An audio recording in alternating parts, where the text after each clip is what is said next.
Okay, well, welcome to MJT's Wycombe Wanderers Plus. This is a quick second time we've done this. We both just froze for about 10 minutes. Something went wrong. We think it's number 9. I haven't bothered to look. That's because of how professional this is. Chairboys chat. We're going to be talking about Wycombe Wanderers and their loss to Middlesbrough, but also their win against Cardiff. Excellent. We're going to be discussing a couple of other things, such as the Championship. Just a little bit on the Championship. Haven't done too much study on that, I have to be honest. And also looking at then the managers knocking around and those that have been sacked already and those that are on the list for sacking and how much money you can get if you then start gambling, and who's favourite to go. We're also going to then have a quick look at the Premier League and what happened in the last couple of games, sort of discussing on different things such as Man United must be favourites to win the league by now, Kieran? And how other teams such as Chelsea have gone right downhill and look like they're certain for playing in the Championship next year, without Lampard, I might add. So off we go then. Wycombe Wanderers, and certainly I think since the last time, it's been 2 weeks, we must have played about 4 or 5 games since then. Let's just take it. Yeah. Lost all of them, bar one, which we won. Cardiff. But in the last 2, I mean, we've discussed it a few times that we didn't think we'd be able to change our system halfway through a season. I think we've kind of been proven wrong that we somewhat can. We can play like on the floor football, you know, passing it about a bit more. It's Uche up front who's just holding it up, and we're getting things off that, and it's what we want originally from Akinfenwa. He is old and he is 38, yeah, so and all that sort of thing. But we're very impressed. I know, but for a footballer, he's old. No, Uche has changed a lot in the last 2 games. He's made us look more competitive. Definitely. He definitely has. He makes us look a little bit more of a handful up front, doesn't he?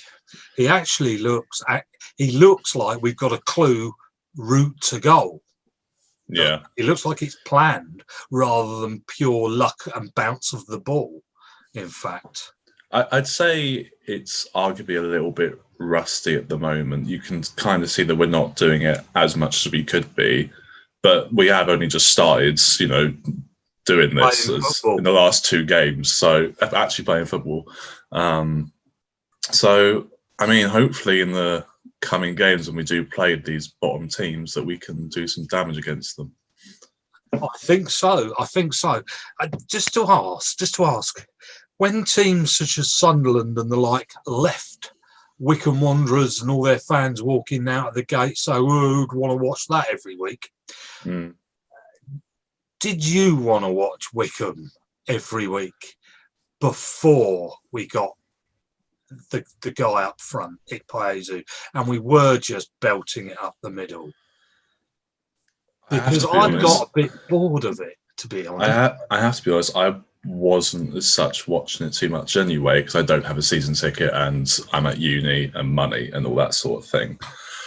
But from watching the highlights and watching the reviews and stuff, it didn't look like the chances we had weren't exactly, oh my gosh, we should have scored those. They were just dead,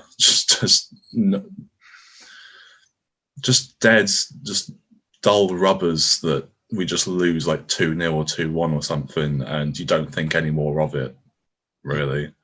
And so when I've been watching it over Christmas with you, it's been good, and I have enjoyed watching them. Whereas before, I imagine it was getting a bit dull. Did you enjoy watching them lose as well, though? I mean, the game against Middlesbrough, we were in it until, what was it, the 80th minute or something. And it was generally exciting because you thought that we could get a draw against, you know, this team who should be, on paper, battering us. And so, yeah, I mean, we're winning within 4 minutes or something. It was just like, why has this happened? Good goal as well. It was a fantastic goal. Was it? No, I've seen it a lot on Twitter from various, championship accounts and stuff. Like, it's done the rounds and it's done very well. So What I I'm very liked happy with about him. that was Ikpeazu scored his first goal for Wycombe, and that is now out of the way. We're not going to have this ridiculous cloud over him. Oh, he hasn't scored for 10 games. When is it going to happen? That's gone already. That's out the window. And so he can just get on and do his job now. And that's what I liked about that. It is interesting because most of what he did well was on the floor with his feet. Of course, he won headers and flick-ons and this and that, the other, but he didn't have such, his main threat was not from headers. And that's really good to see as well. It doesn't mean that we're just going to be booting it up to him all the time because that's all he can do. He can do other things, which is really nice to see from a Wycombe striker. And he's got the support on the ground as well. Yeah, I mean, this is what I assume we were trying to go for at the start of the season when we had Kashket and Akinfenwa up front. You have Akinfenwa flick on, Kashket from goal sort of thing. And I reckon that could still work with Ikpeazu now. And it doesn't have to be flick on off the head. It doesn't. It can be control and then, yeah. Yeah. Okay. It does make it sound like I'm just digging into Akinfenwa, as I said a couple of weeks ago. It's completely not that. It's just there's elements and reasons for why Akinfenwa isn't doing so well and why Ikpeazu in the last 2 games has. I think every Wycombe fan would love to see Akinfenwa score a goal. Yeah. Then we just want to see him do well. Absolutely want to see him do well. The last 10 minutes. But everybody would love to see him score a goal. He deserves a goal in the Championship, doesn't he? He does, absolutely. Yeah. Moving on then to the Championship. A couple of things, just a couple of little bits I'm going to stick in here as little facts I wanted to mention. First of all, I think Norwich are starting to make a bit of a gap in there. They got 5 points they pulled away. Watford aren't doing particularly well, I have to be honest. They're starting to drop down the list, and also there's a few others knocking in there. I mean, I've said from the beginning, I like the look of Swansea. I have, and they're now sitting second. I'm just gonna drop this form guide and in fact they're in second place as well in the last 6 matches. Brentford top, this is the last 6. Brentford have picked up 14 points from the last 6. Swansea 13, Norwich 13, and Middlesbrough, I might add, a 4th with 12 along with Barnsley. Bournemouth are sat there with 11 points out of the last 6 and Watford with 10. I'm afraid we have to go down near the bottom for Wycombe. They come 22nd with 4 points along with Queen's Park Rangers. Birmingham are actually bottom. They've only picked up 1 point in the last 6 and Rotherham 3. So it looks like Rotherham and Wycombe are in the bottom 3 for points in the last 6 matches. But we play these teams in this month, which is really good. This month, I think, the end of January will tell us whether Wycombe, we just enjoy the rest of the Championship working on the theory, or whether we actually can make a fight of it. I think the end of January will tell us that. But the other thing, Jamal Lowe is knocking them in at the moment. He's knocking them in, and he's doing really well for Swansea. But the other thing I wanted to mention was really the only other point. Well, 2. Firstly, EFL twice weekly COVID-19 testing looks like that could be knocking on the door. Now, there is a problem with this because nobody's actually discussed who's paying for it. Now, is that not happening already? What, twice? No. It's just once. No, no, not even that.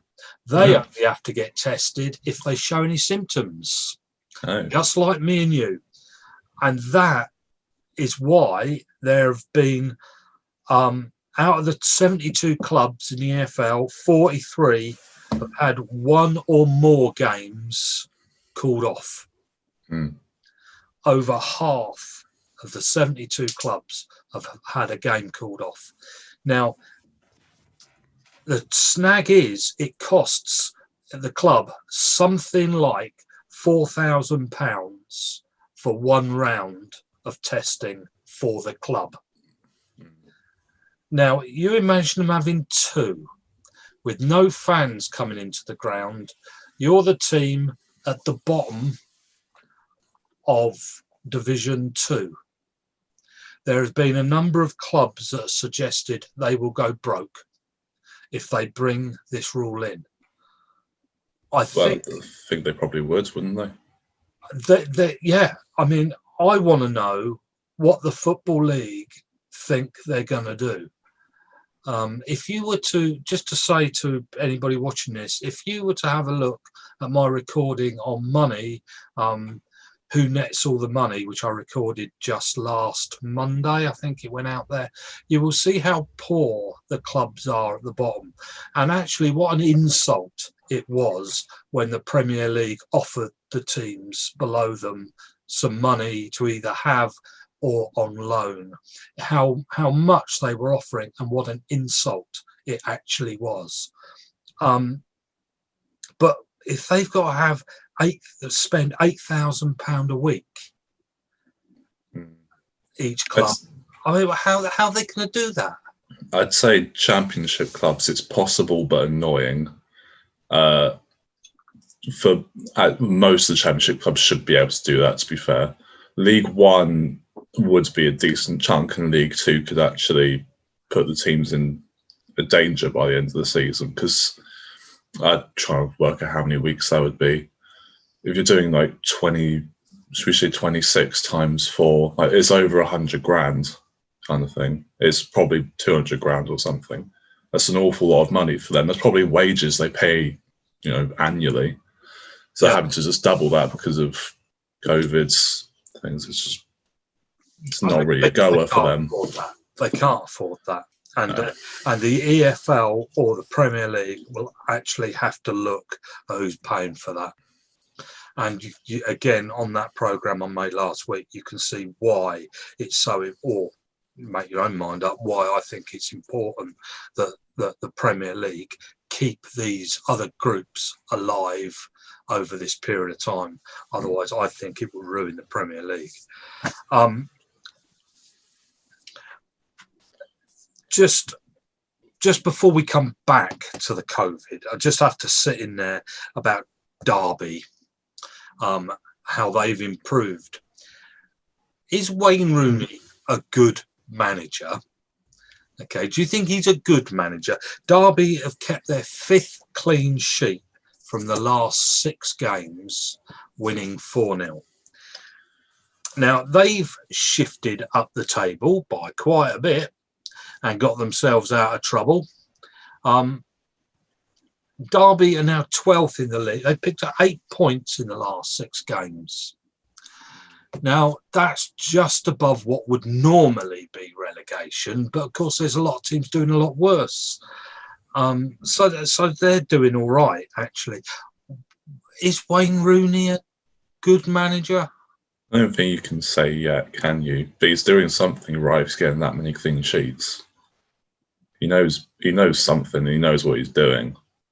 Do you think it's interesting, to be fair. Do you think it's more of a case that he's just playing bog standard football instead of trying to be a smart arse with a team that aren't good enough?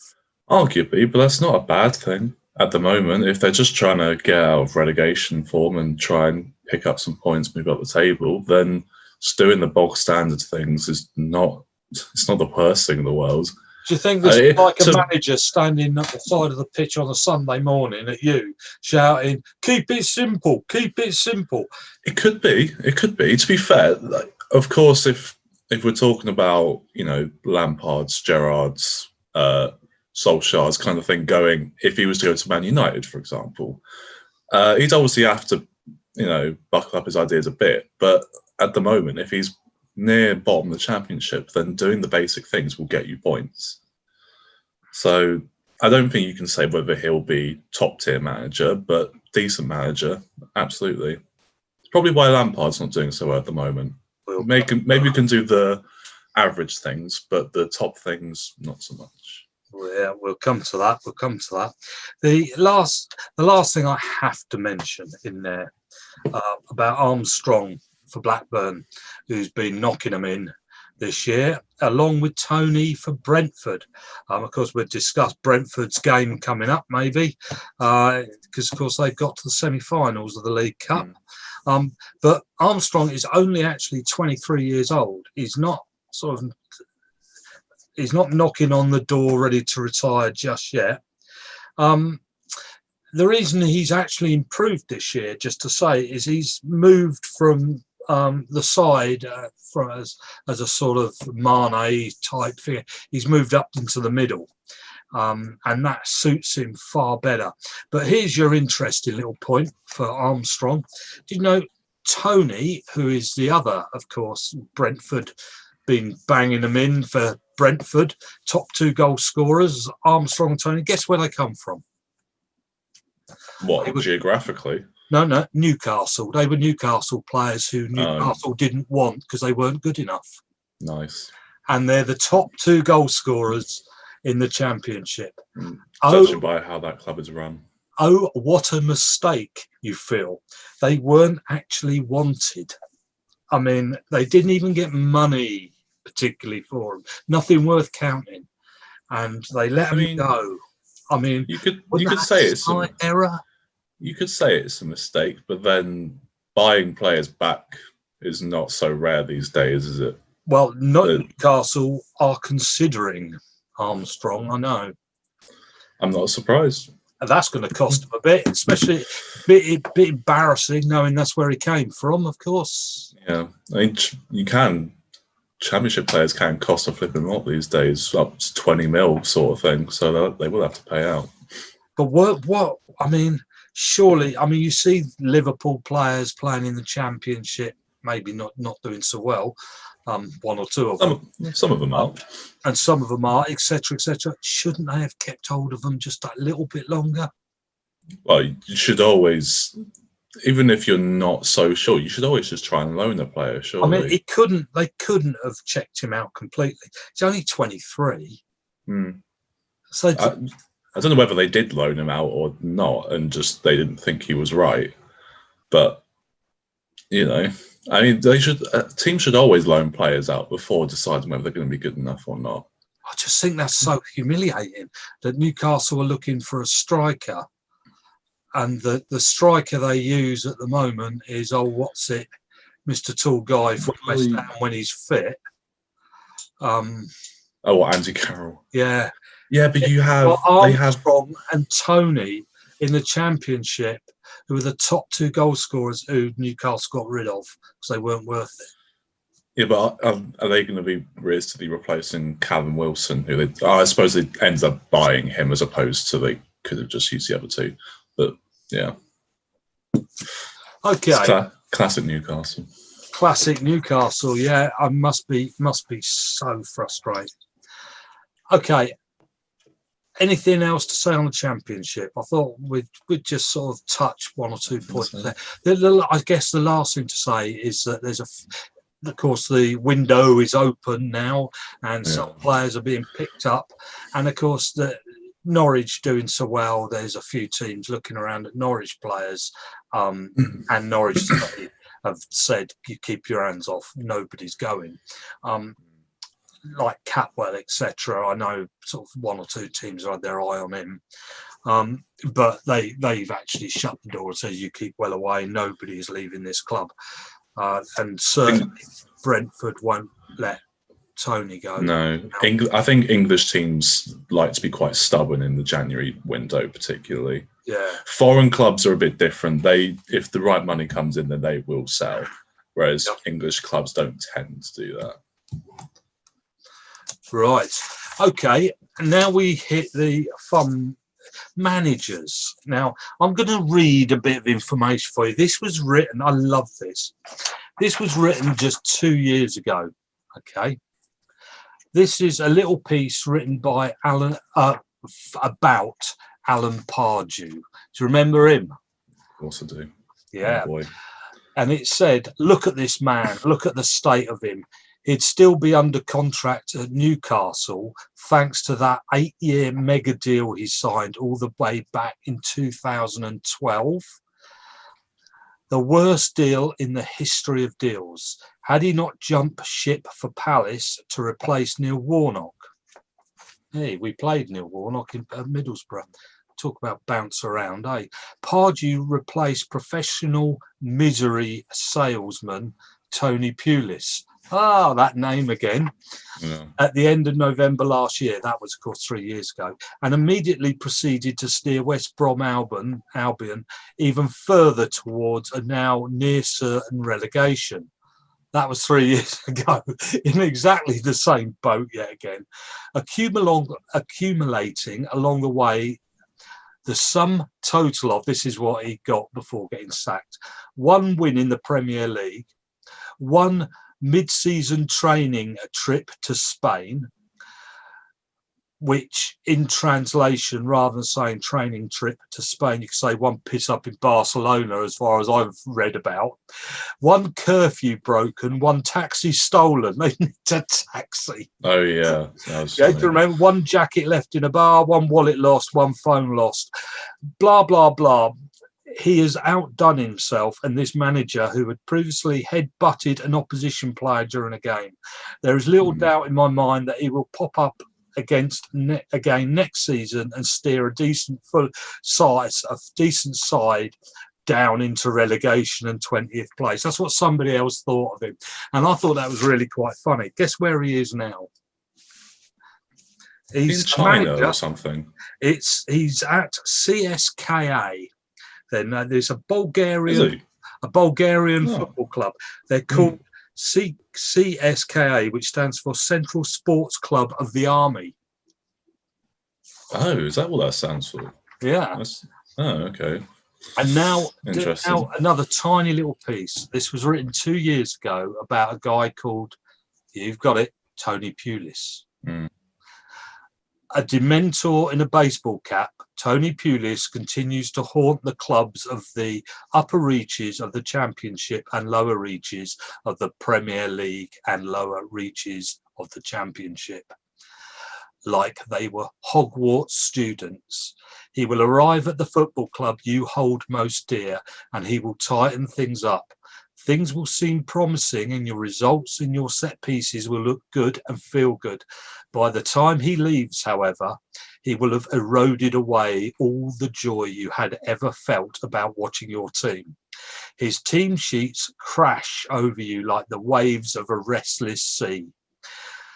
And as he puts a lone forward and the slow, painful death of everything you ever believed in. That was lovely, didn't it? Now we're going to discuss managers who've just lost their jobs. But 3 months ago, this was your betting choice on the first 5 managers to go. Was Slaven Bilic, you could have got 12-1. You could have got Mourinho, also 12-1. Frank Lampard, 10-1. Which would have been a good bet as well. David Moyes 7-2 and Scott Parker 7-4. Wasn't that the first to be sacked though? Yeah, I think that's first to be sacked. Yeah. Yeah. But in those 5, we've got one already, and Frank Lampard is clearly in trouble. Now, what's gone wrong at Chelsea, Kieran? Spending an absolute crap ton on players who just have not been able to cut it whatsoever in the Premier League. I mean, Havertz was supposedly this absolute wonder kid on par with, like, you know, João Felix, and, you know, it was probably like 1 step below Mbappe and Haaland sort of thing. And yet he has done absolutely nothing. I haven't seen one clip of him doing anything good in the Chelsea shirt. And then there's Werner, who I was gutted that we didn't sign for Liverpool, because I thought he was supposed to be, this player who changes our front three somewhat, who provides a completely different option. Turns out he's not very good either. He's missing sitter after sitter for Chelsea. So I think Lampard has banked on these players turning good for him, and they just haven't. Their best player at the moment is Mason Mount, who just shouldn't be their best player. He's not a bad player, but he's not who they want to be their best player. Do you know, here's a couple of little figures. Chelsea's lowest points per game managers, Glenn Hoddle on 1.27. I'm not going to... Ian Porterfield. See, this goes back a long way. I guess this is history. 1.28. Ruud Gullit, 1.65. And Frank Lampard, 1.67. He's the fourth worst manager points per game. And he doesn't really have an excuse considering how much they've spent and how they've backed him. They spent, of all the money spent in the summer, Chelsea spent 20% of what was spent in the summer in the Premier League. Yeah. Because on paper, their team is just good. Like, it just really is really good. Like, they have, Reece James at right back, who people say is better than Trent. You have Chilwell at left back, who is England's best left back. Thiago Silva, who's been there and won it all. Midfield with Kante, who's won the World Cup. Jorginho, Kovacic, who's been at Real Madrid. And then Ziyech, Pulisic, Werner, Giroud. Giroud's their best player. I know. Why? I've never understood why he's always a sub. I don't get it. It was the one. Who was the one? It was against Arsenal, wasn't it? This might prove why Lampard probably won't be able to cut it. So the most obvious substitution in history was them to bring on Giroud against Arsenal, because they were putting in cross after cross. Hudson-Odoi was providing just things on the plate, and Giroud was just sat on the bench. And they had, I think, Abraham in the middle, who's not bad, but he's not as good as Giroud in the air. Like, Giroud's probably the best in the air in the world, and yet he's just sat there on the bench, and it's absurd. It's absurd they didn't come on. I don't understand what Frank Lampard is doing in that job anyway. Never did. He's never proved himself as a top manager. No. He was at Derby for how long? A year? Was it? Was it a year? Was it 2 or was it 1? It might have been 1, to be honest. And then you've got him in a team that spend that sort of money to try and prove himself. The same as Mr. Man United. We'll get to him in a minute. But it's the same in that he's got no background as a manager. Just because you can kick a football well doesn't prove you're a good manager. It's a different job, isn't it? He had to do a few more things with... It would be fine if he did it with Derby. He had to get Derby promoted and then do decently in the Premier League before he could be considered for the Chelsea job. Well, I think not only get him promoted, but I think you need to build your own team first. Yeah. He didn't have time to build his own team at Derby. No. He just had effectively the team. But otherwise, all you've done is you've taken somebody else's team and done well with somebody else's work. And that's not the same at all. It's like me saying, "Oh, Salvador Dali painted that painting, and I'll put my signature on the bottom and say it's mine." I mean, no, you've got to bloody paint it yourself, and he's got to prove himself. Now, isn't that? It's interesting with Gerrard. Rangers beat Celtic, walking away with that league, but not only that, they've done really well in Europe this year. They are beating teams they shouldn't beat. They won against Celtic without having a shot on target, and they still won 1-0. Yeah, it's an own goal, wasn't it? But they shouldn't have won, but they did, and that's the point. Whereas Celtic bottom in their group in Europe and are cocking it up. So, but the interesting thing is Gerrard's team that he is turning into a success when he has the money. Rangers should still be coming second in everything, not bottom or middle. They should be coming second. They should be near the top. And they are near the top. In fact, they are the top. So he's learning in a different league. And what's interesting is, isn't it the same date that when Klopp's contract finishes, Gerrard's finishes? At Rangers. I mean, he's been trained for the job, isn't he? Essentially. Lampard wasn't. Gerrard has enough time for him to win. He has to be consistent, and it will be about enough time for him to have to adapt his team and manipulate his team a bit so that he has to kind of rebuild it. And then if he wins another league or does well in Europe again, then you could argue Gerrard's probably ready. Of course, he has to win it this season. He has to do decently in Europe still.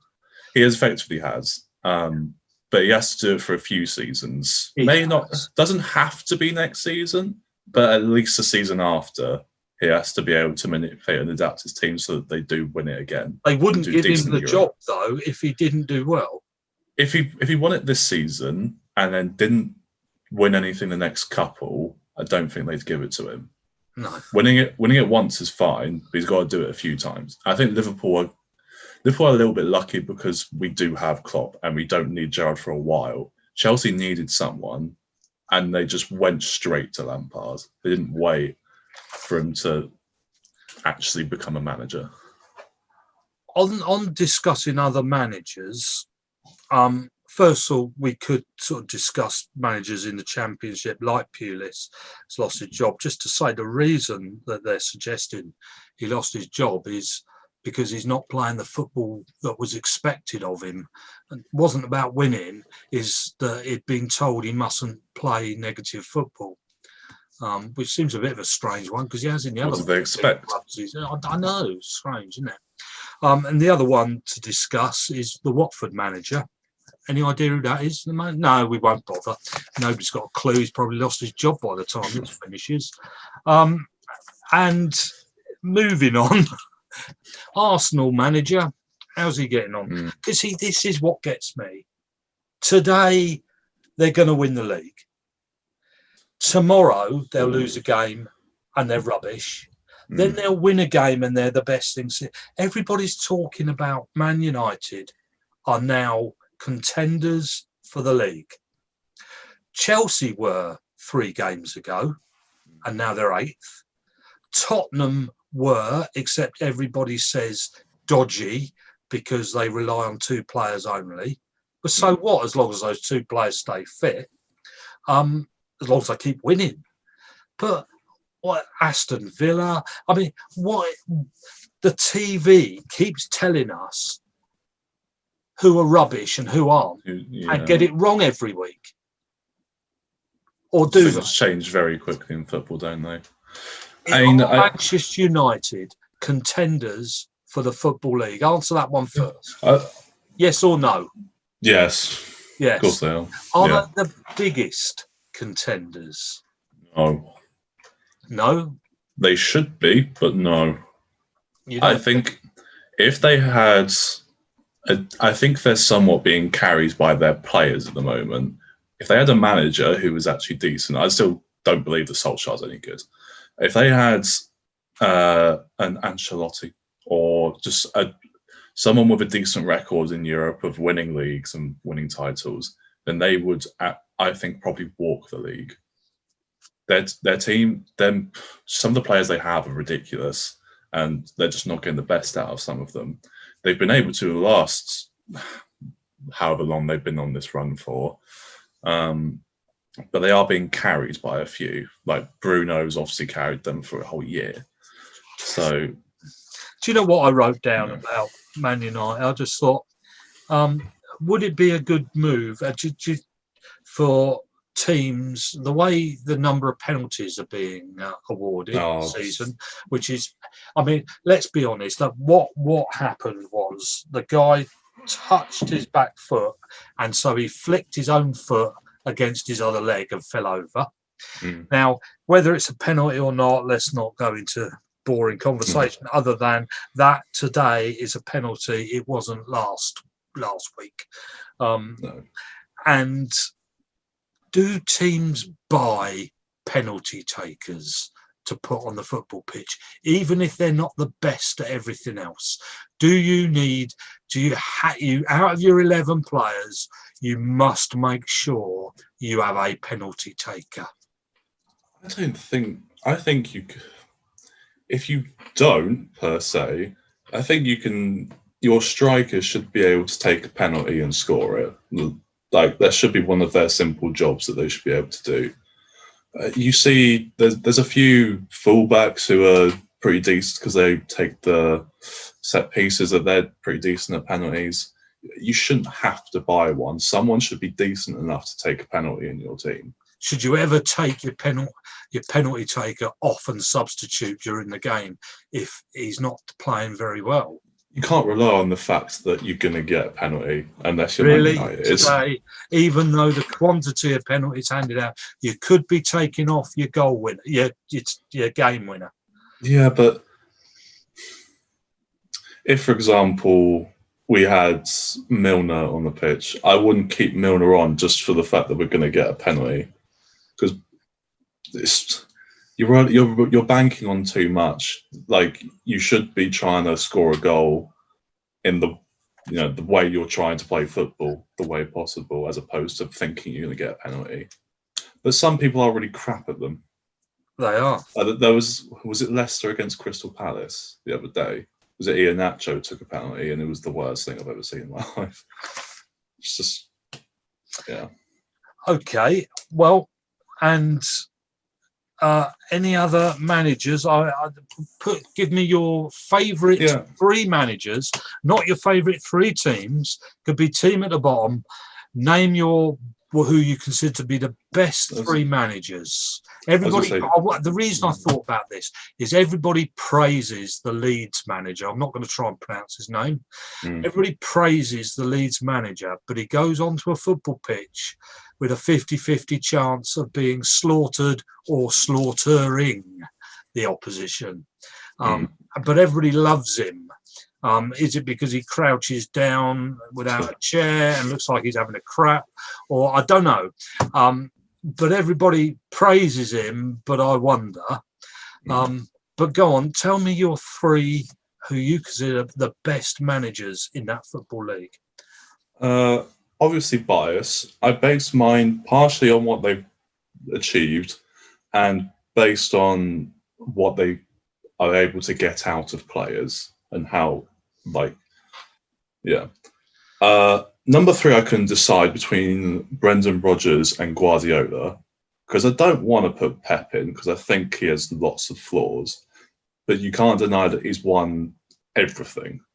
And some of the teams he built in Spain were absolutely ridiculous. So I put him 3rd with Rodgers because I think Leicester overachieve all the time with their team. Like, some of the, I don't know whether, their team should really be where they are. Like, I know they had Vardy, Maddison, but Rodgers made Maddison. Rodgers made Tielemans and some of their attacking players. So I think he's rightfully up there. 2nd, I put Ancelotti because of what he's achieved in the past. And also Everton shouldn't be where they are. And guess who comes top? What he's done is just ridiculous with the players he has and the money he spent in comparison to Man City. So I probably would put Rodgers 3rd, actually, because Pep should be doing better with how much he's spent. Okay. I would ask you your worst 3, but I think that might be a bit cruel without thinking about it. Or do you think you can name I reckon I could do that pretty easily. Yeah. I did have a list of managers up earlier. I would put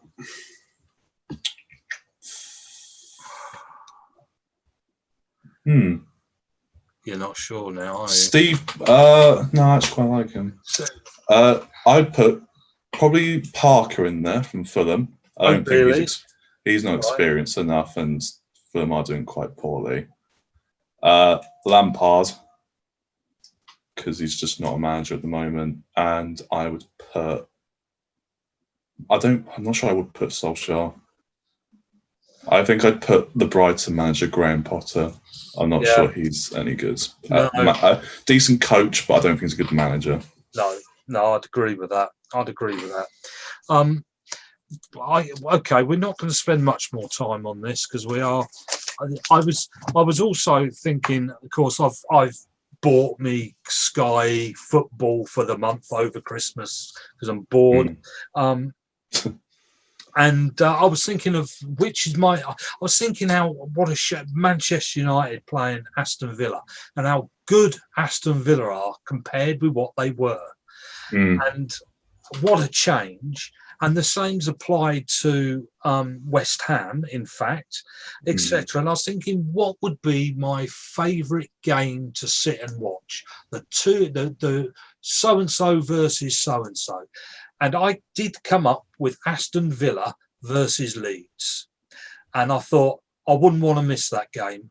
I think both teams are very entertaining. And the reason was I was thinking, I look and I think, Arsenal versus Southampton, all right. I mean, when I see Chelsea up there, and we all know nobody wants to put themselves out for Newcastle versus Brighton, don't we? No. But Aston Villa versus Leeds is an interesting one because you've got two teams that are probably not going to win anything. No. They're not going down. No. But it's still an exciting match to watch. And so that's why I picked that one. I thought that would be fun. The result of that last time was 3-0 to Leeds, to be fair. So they did kind of walk it. But I can understand where you're coming from with it. You have to have a team that just matches Leeds for like counter-attacking and all that sort of thing. Yeah. I reckon that's a good shout. Okay. Now I am going to stick one more thing. Have you got the games coming up? It's FA Cup this weekend, so I'll just pick out a few. Right. Well, just before you do that, I'm going to add something else onto this time, and then very, very quickly, because I think this is important. And I'm going back to the COVID thing with the Tottenham players that had the nerve to take a picture and post it of them. Well, they didn't post it. It was someone who was there who wasn't supposed to. No, but I mean, my personal thoughts are what a nerve, actually, was the first thing I thought of.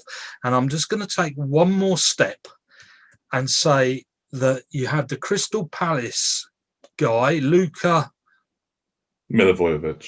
Thank you for that. And what's his name? Fulham. Mitrovic. Thank you. Who also mixed. And can I just say, and I'm saying this to Hodgson, Mr. Manager of Crystal Palace, who defended Luka. He defended him, if you read his words. And I think it was an insult to people in this country to have then, after this, at the next game, gave him the captaincy. I just want to say, we can argue all day about this, but they have a privilege, these players. They're tested, they are looked after, they have arms around them, looking after them. There are people who suffer. These people do have a responsibility because they have the privilege and have the medical help and everybody around them. It's not to do with just money, but they have a responsibility. And to have actually given him the captaincy, I think, is an insult to anybody who suffers in this country through this. And I think Mr. Manager of Crystal Palace should be ashamed of himself. Okay, I know that is really strong, but that's what I feel. You can tell me if you want underneath that you disagree. Do not use swear words, etc. But that is what I think. Okay, Kieran, let's go for the next few games. I would suggest he didn't.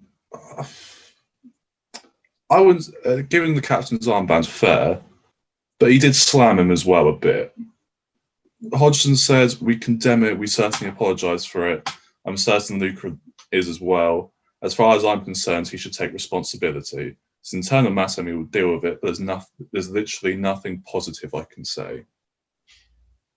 And then he gave him the captaincy. Yeah. And that's an insult. That's fair. Yeah. I think, did it come out? Wasn't there a thing that came out during the game? That might have been someone else. But yeah, anyway. Okay. People being stupid. Right. Let's just name the win or lose on the next few. Yeah. Of course, you got Liverpool tonight. Yeah. I mean, this is FA Cup this weekend, so I won't say all of them because there's, Aston Villa, Liverpool, who battered us 7-2 last time that fixture happened. We never normally do well in the FA Cup, so I'll say Villa. I'm going to say Villa. Yeah. I'm not overly fussed if we don't win it. Wolves, Crystal Palace. Crystal Palace. Palace, Wolves were poor. They're letting a 3-1 lead let slip against Brighton. You shouldn't let that happen. Boreham Wood versus Millwall. Because Boreham Wood are like one of the lowest ranked teams I think left. Come on, Boreham Wood. Come on. Yeah. We've been in this situation with Wycombe Wanderers, haven't we? Playing Yeah. teams a lot higher because most of them were. You just want something to happen there. You do. Same as Chorley versus Derby. Yeah. You want Chorley to. Oh, every day of the week. Yeah. Bristol Rovers versus Sheffield United. No. Saying that one for obvious reasons as well. Can Sheffield United actually win a game this season? Oh, you've got to. I have to say, I want Sheffield United to win. I feel so sorry for them. I do. Can you imagine being somebody who lives in Sheffield? You would think whether you're a Wednesday fan or a United fan, what a season to take the mickey out of the opposition, but neither can. Not really. No. It is sad. I mean, Sheffield Wednesday are playing Exeter, which is a bit of Exeter. I'd give it to Exeter. Yeah. I've always felt a disappointment for Exeter not coming up. They were always the ones in the playoffs or missed a point, came third and lost in the playoffs. I think they deserve, but it's about time they deserve something. Wycombe Preston. Got to back us, haven't we? It doesn't. Not that much of a big deal, is it? I don't think. Not really. I'm not. I'm not fussed. It's a chance to rest players for our run of games that we've got coming up, which he's got to do. He's got to do. Yeah, I think that's all right. I mean, Wycombe Wanderers resting players in the FA Cup. You'll never get that again. No. I think we did play them in the FA Cup recently, to be fair. Didn't we? I think we got battered like 5-1 or something. No, it was at home, I do remember Preston that. We lost at Wembley, of course. Coming up in the finals. Do you remember? Not sure. I was born, mate. League 2 finals. Was I born at this point? Penalties. We lost on penalties. We were winning.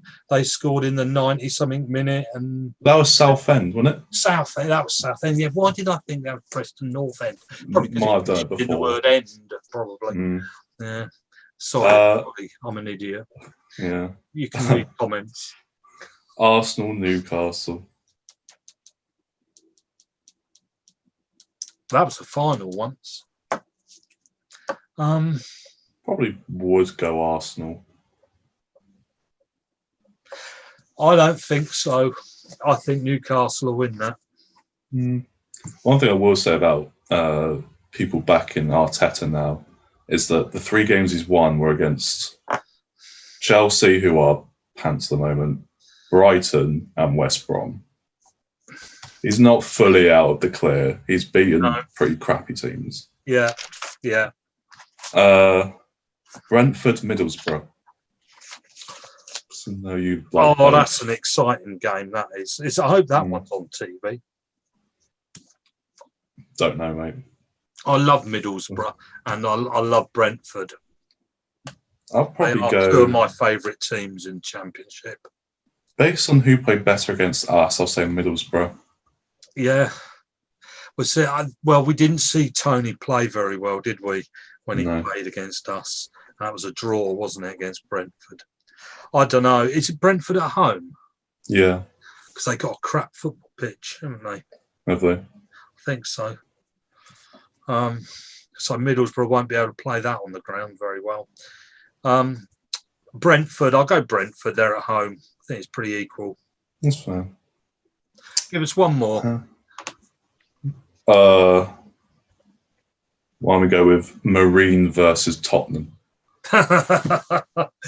Is it? Well, it depends whether he plays his two players or whether he plays the nine. No, be careful what I say there. Whether he plays his two footballers or his nine.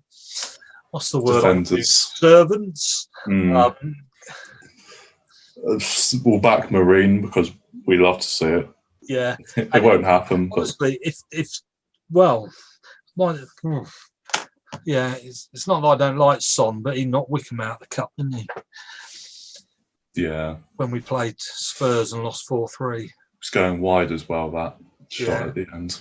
Yeah. Jacobson put it in. So come on, Marine. Yeah. We live in whoever the flip they are. Okay, then. We'll call that a day. I hope you've ticked those off so we can actually double check the scores next week, Kieran. And that is the end of Chairboys Chat for Chairboys Chat number 9. And see you again next week. Thank you.